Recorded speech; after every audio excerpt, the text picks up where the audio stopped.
الحمدللہ رب العالمین نحمدہ ونصلی علی رسولہ الکریم اما بعد فاعوذ باللہ من الشیطان الرجیم بسم اللہ الرحمن الرحیم وما ارسلناک الا رحمۃ للعالمین آمنت باللہ صدق اللہ العلی العظیم وصدق رسولہ النبی الامین الکریم اما بعد اللہ رب العزت کی دی ہوئی خصوصی توفیق کی بدولت ہم ایک مرتبہ پھر اللہ کا ذکر کرنے کے لیے، اس کی یاد کرنے کے لیے، اس کے دین کی باتیں سیکھنے کے لیے، اس کے دین کی باتیں سکھانے کے لیے اور اللہ رب العزت کی بارگاہ میں سربسجود ہونے کے لیے اس مسجد میں مجتمع ہیں۔ اللہ رب العزت سے دعا گو ہوں کہ ہم تمام کا یہاں آنا، یہاں بیٹھنا،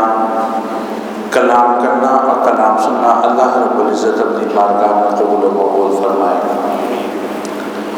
آج 1442 ہجری 12 ربیع الاول کا وہ عظیم دن ہے جس دن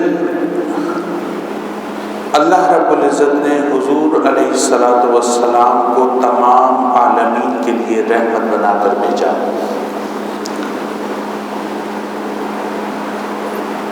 حضور علیہ السلام آپ کی آمد مبارکہ نہ صرف عالم دنیا کے لیے، نہ صرف عالم لاہوت کے لیے، نہ صرف عالم جبروت کے لیے، نہ صرف عالم ملکوت کے لیے، بلکہ اللہ رب العزت کی بسائی ہوئی کل کائنات میں موجود 18,000 عالمین کے لیے رحمت بن کر جلوہ افروز ہوئی تھی۔ اسی وجہ سے امام قسطلانی نے اس شب کے بارے میں جس شب میں نبی علیہ السلام اس دنیا میں جلوہ افروز ہوئے، یعنی گزشتہ شب جو گزری ہے 12 ربیع الاول کی رات، امام قسطلانی علیہ رحمہ آپ فرماتے ہیں کہ اس رات کی فضیلت شب قدر کی فضیلت سے بھی زیادہ ہے۔ کس بنیاد پر؟ آپ فرماتے ہیں اس کی بنیاد یہ ہے کہ شب قدر رحمت ہے صرف مسلمانوں کے لیے۔ شب قدر میں مسلمان عبادات کرتے ہیں، مسلمان اللہ کا ذکر کرتے ہیں، مسلمان اللہ کو یاد کرتے ہیں، تو مسلمانوں کے لیے وہ رات 1000 مہینوں سے زیادہ فضیلت والی اور عزت والی رات ہے۔ لیکن یہ رات وہ رات ہے کہ جس کے اندر اللہ رب العزت نے اپنے 18,000 عالمین کے اوپر اپنی رحمت کا نزول فرمایا ہے۔ صرف انسانوں کے لیے نہیں، صرف عالم ناسوت کے لیے نہیں، صرف عالم جبروت یا ملکوت کے لیے نہیں،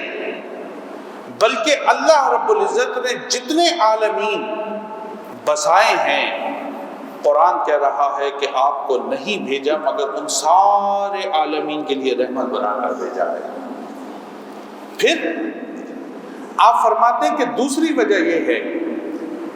کہ شب قدر کے اندر جو کچھ بھی ملا یا دیا گیا وہ اس بنیاد پر دیا گیا کہ جب حضور دنیا میں تشریف فرما ہوئے تو حضور علیہ السلام کی آمد کے بعد قرآن پاک کا نزول ہوا، اور اس قرآن پاک کے نزول کی وجہ سے قرآن نے کہا کہ اِنَّا أَنزَلْنَاهُ فِي لَيْلَةِ الْقَدْرِ، کہ یہ وہ رات ہے جس میں ہم نے قرآن کا نزول کیا۔ تو فرماتے کہ شب قدر مسلمانوں کو ملی تو اس کا سبب جو تھا وہ حضور کی ذات گرامی تھی. حضور آئے تو شب قدر ملی. اگر حضور علیہ الصلوۃ والسلام جلوہ افروز نہ ہوتے تو مومنین کو شب قدر کی دولت سے نوازا نہ جاتا. تو فرماتے ہیں یہ دوسری وجہ ہے جس بنیاد پر اس شب میلاد کی فضیلت شب قدر سے بڑھ کر ہے. اور پھر آپ فرماتے تیسری وجہ وہ یہ ہے کہ شب قدر کے اندر جو مومنین کو اعزاز دیا جاتا ہے وہ اعزاز یہ ہے کہ اس رات میں ملائکہ کا نزول ہوتا ہے. لیکن شب میلاد کی فضیلت یہ ہے کہ اس میں ملائکہ کا نہیں بلکہ خود حضور علیہ الصلوۃ والسلام کا نزول ہوا. اور آپ علیہ الصلوۃ والسلام عالم دنیا کے اندر تشریف فرما ہوئے.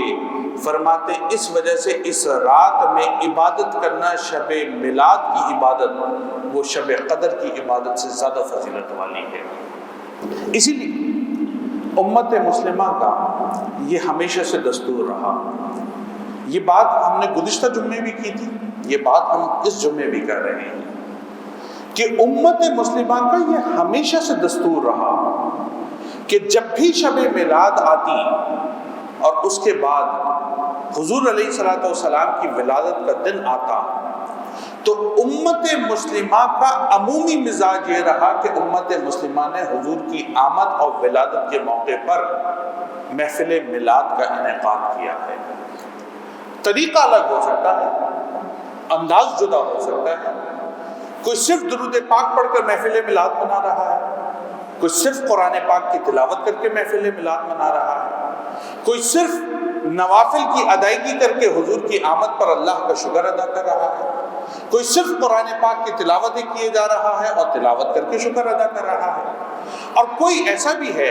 جو باقاعدہ طور پر نعت خوانی کی محفل سجا رہا ہے اور اس میں بیٹھ کر اللہ کے رسول کی آمد کا شکر کر رہا ہے. لیکن امت مسلمہ کا یہ وتیرہ رہا ہے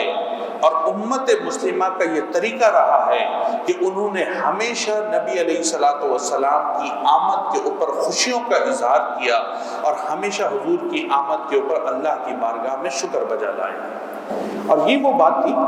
جو اعلیٰ حضرت کا شعر ہے. ہمارے لوگ اس کو ذرا دوسرے معنوں میں پڑھتے ہیں.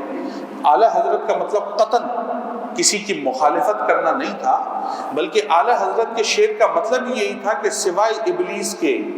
جہاں میں سبھی تو خوشیاں منا رہے ہیں, کہ صرف شیطان تھا کہ جس کو حضور علیہ الصلوۃ والسلام کی آمد سے تکلیف ہوئی تھی, ورنہ شیطان کے علاوہ اور شیاطین کے علاوہ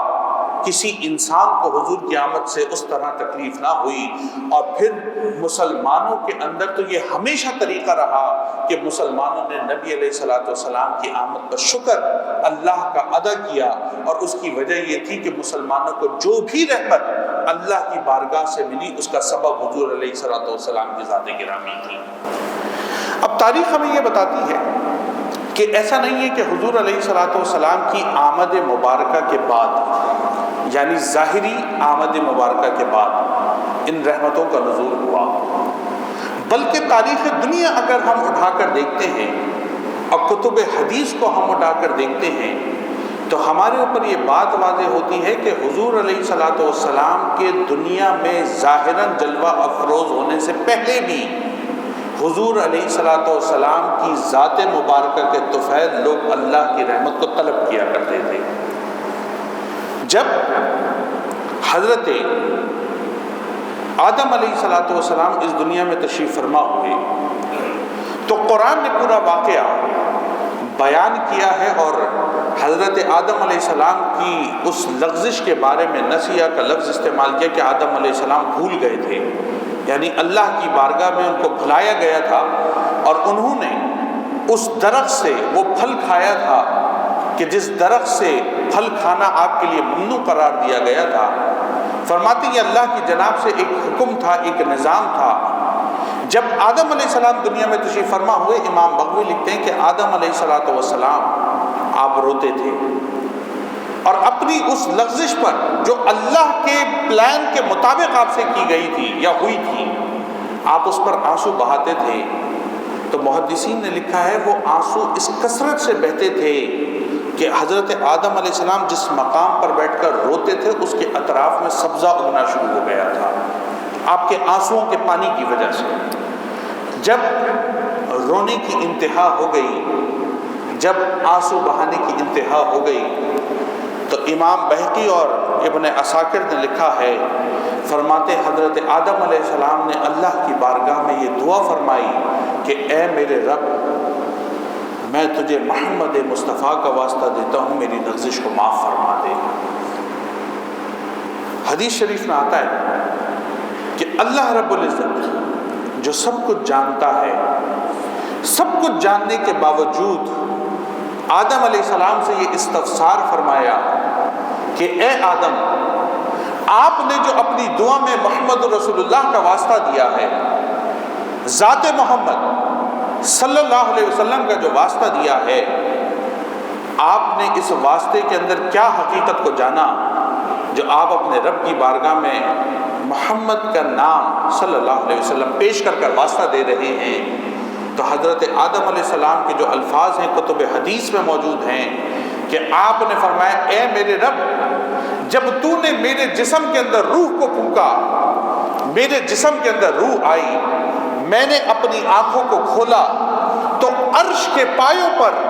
تیرے نام کے ساتھ تیرے محبوب کے نام محمد کو لکھا ہوا پایا تھا۔ میں جان گیا کہ جس ذات کا نام تو نے اپنے نام کے ساتھ جوڑا ہوا ہے وہ تیرا برگزیدہ بندہ ہے، مولا اس لیے تجھے محمد رسول اللہ کا واسطہ دیتا ہوں، میری خطا کو معاف فرما دے۔ پھر حضرت آدم علیہ السلام کے بعد حضرت موسیٰ علیہ السلام، آپ کے دور مبارک کے اندر حدیث شریف کے اندر آتا ہے کہ ایک شخص تھا جس کی عمر کم و بیش محدثین نے 200 سال لکھی ہے۔ فرماتے 200 سال کی طویل عمر اللہ نے اس شخص کو عطا فرمائی، اور معروف روایت کے مطابق وہ گناہگار شخص تھا، نیکوکار نہیں تھا۔ جب اس شخص کا انتقال ہوا تو لوگوں نے اس کے جسم، اس کے لاشے کو اٹھا کر کچرا کنڈی میں ڈال دیا۔ لوگوں نے اس کے جسم اور لاش کو اٹھا کر کچرا کنڈی میں ڈال دیا۔ امام سیوطی اس حدیث کو روایت کرتے ہیں اور نقل کرتے ہوئے فرماتے ہیں کہ حضرت موسیٰ علیہ السلام کو اللہ کی جناب سے وحی کی گئی کہ آپ فلاں جگہ چلے جائیں، وہاں میرے ایک نیک برگزیدہ بندے کا انتقال ہوا ہے، اس کی تجہیز و تکفین کا سارا بندوبست آپ کے ذمہ ہے، ان معاملات کو جا کر مکمل فرمائیں۔ حضرت موسیٰ علیہ السلام اس علاقے میں پہنچے، لوگوں سے استفسار کیا، معلوم کیا کہ کسی نیک برگزیدہ بندے کا انتقال ہوا ہے۔ ہر بندہ انکار کرتا کہ نہیں، یہاں کوئی نیک بندہ تو نہیں مرا، کوئی اللہ کا ولی، اللہ کا دوست، اس کا تو انتقال نہیں ہوا۔ موسیٰ علیہ السلام پریشان ہوئے کہ اللہ کی طرف سے حکم ہے کہ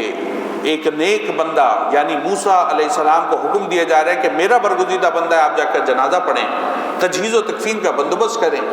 اور لوگ کہہ رہے ہیں کہ کوئی نیکوکار مرا ہی نہیں ہے۔ آپ نے اللہ کی بارگاہ میں جب عرض کی تو اللہ رب العزت کی جناب سے آپ کو آگاہی فراہم کی گئی کہ فلاں مقام کے اوپر بندہ موجود ہے۔ آپ وہاں چلے گئے، لاشا موجود تھا، لوگوں سے کہا یہ بندے کو تم نے یہاں ڈالا ہے؟ کہا حضرت بڑا گناہ گار بندہ تھا۔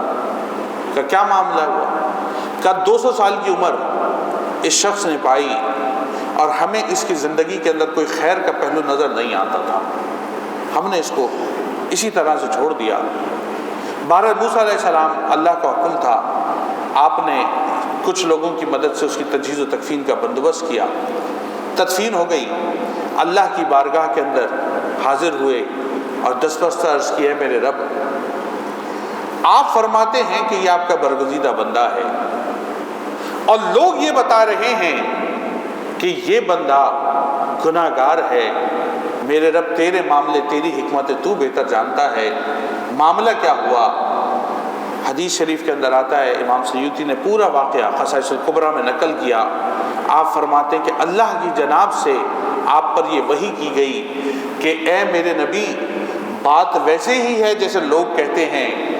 کہ بندہ واقعی گناہ گار تھا، لیکن وہ تورات کی آیات جو آپ پر ہم نے نازل فرمائی،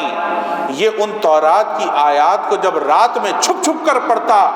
تو وہاں پر میرے محبوب محمد رسول اللہ کا نام نامی آتا، یہ اس نام کو دیکھ کر اپنے ہونٹوں سے لگا کر چومتا اور اپنی آنکھوں پر ملتا تھا۔ اس کا یہ عمل اتنا پسند آیا کہ اس کے سارے گناہوں کی بخشش فرما کر جنت کا مستحق بنا دیا ہے۔ معلوم یہ چلا کہ حضور علیہ الصلوۃ والسلام کی ذات مبارکہ سے رحمت کا حصول بنی اسرائیل کے عام گناہگاروں نے بھی کیا تھا۔ حضور علیہ الصلوۃ والسلام کی ذات سے رحمت کا حصول اللہ رب العزت کے انبیاء کرام نے بھی کیا تھا، اور حضور علیہ الصلوۃ والسلام کی ذات مبارکہ سے رحمت کا حصول نہ صرف انسانوں نے کیا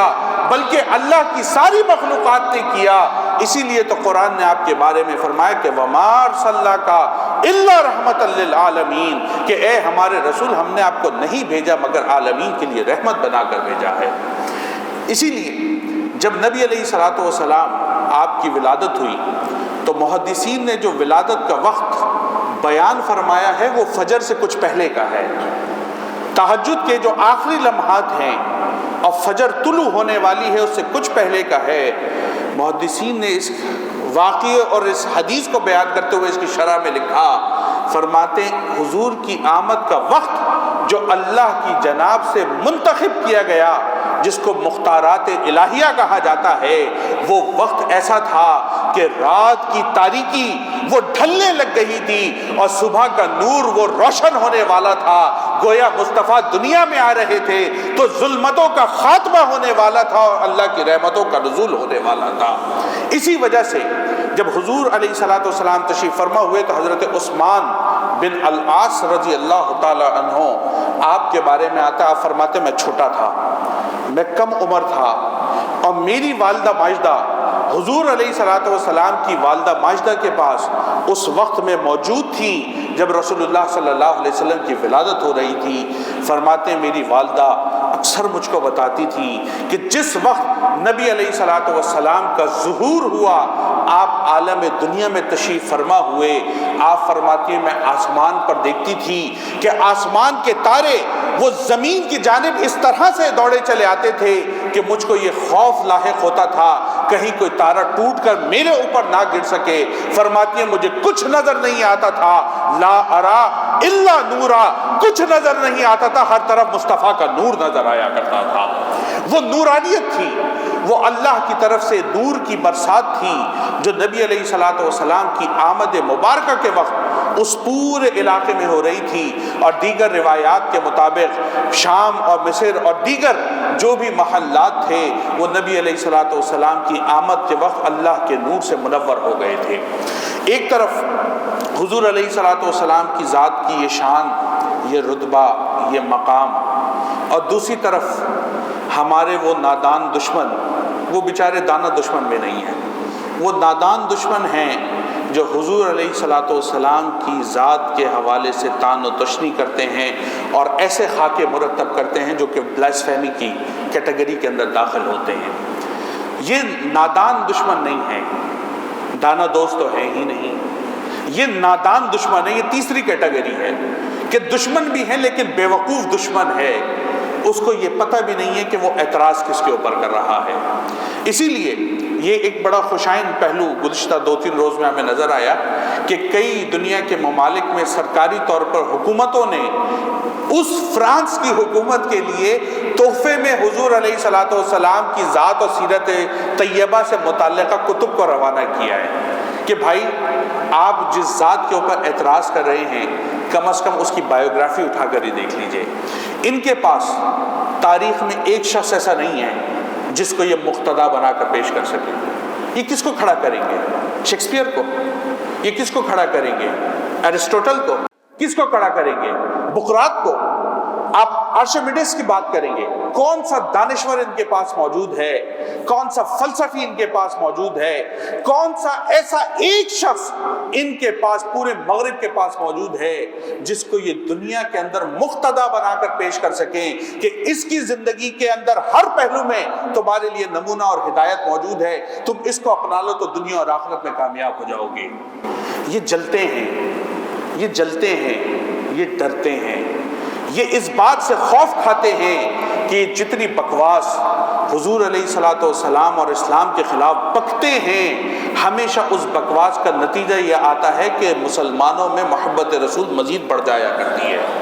یہ اس بات سے خوف کھاتے ہیں، یہ اس بات سے پریشان ہو جاتے ہیں کہ جتنا زیادہ ہم حضور کی کریکٹر ایسیسینیشن کرنے کی کوشش کرتے ہیں اتنا ہی زیادہ اسلام ان کے ملکوں میں پھیلنا شروع ہو جاتا ہے، کیونکہ جتنا لٹریچر اس وقت اسلام سے متعلقہ دنیا میں اسٹڈی کیا جاتا ہے، دنیا کا کوئی اور مذہب، کوئی اور موضوع ایسا نہیں ہے کہ جس موضوع پر اتنا زیادہ لکھا جائے، جس موضوع پر اتنا زیادہ پڑھا جائے۔ یہ فقط اسلام کا خاصہ ہے کہ جس کا لٹریچر آج بھی اسی طرح سے موجود ہے اور لوگ اس کو پڑھ پڑھ کر دائرہ اسلام کے اندر داخل ہو رہے ہیں۔ انشاءاللہ تبارک و تعالیٰ آئندہ